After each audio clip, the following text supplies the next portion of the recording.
Romans 1:18. For the wrath of God is revealed from heaven against all ungodliness and unrighteousness of men who hold the truth in unrighteousness.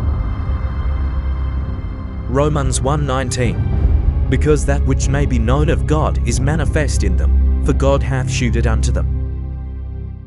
Romans 1:20.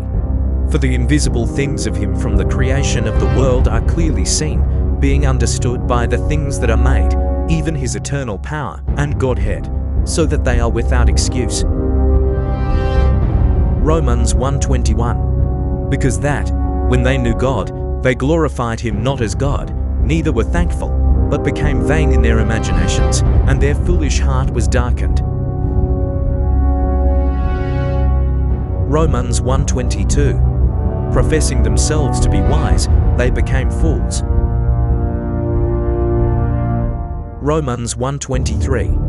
And changed the glory of the uncorruptible God into an image made like to corruptible man, and to birds, and four-footed beasts, and creeping things.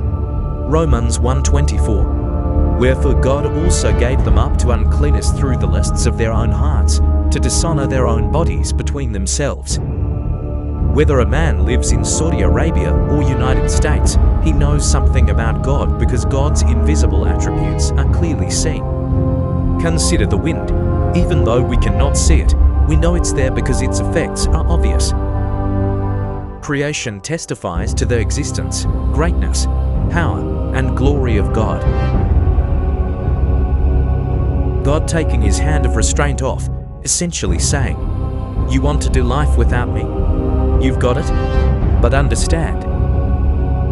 This is the passive wrath of God at work in history. He lets people experience the built-in negative consequences of living independent of him. When sex becomes a god, lust reigns. And so we find men and women exchanging natural sexual relations for unnatural ones.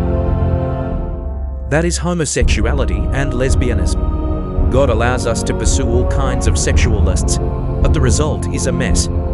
Broken homes, broken hearts, sexually transmitted diseases, unplanned and unwanted pregnancies, all are the fallout of letting lust rule. You know a person or culture has descended into ultimate corruption when people give public and legal approval to sin.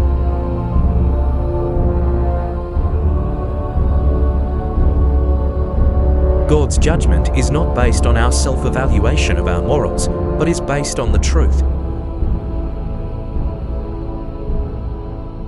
Repent and turn back to your first love.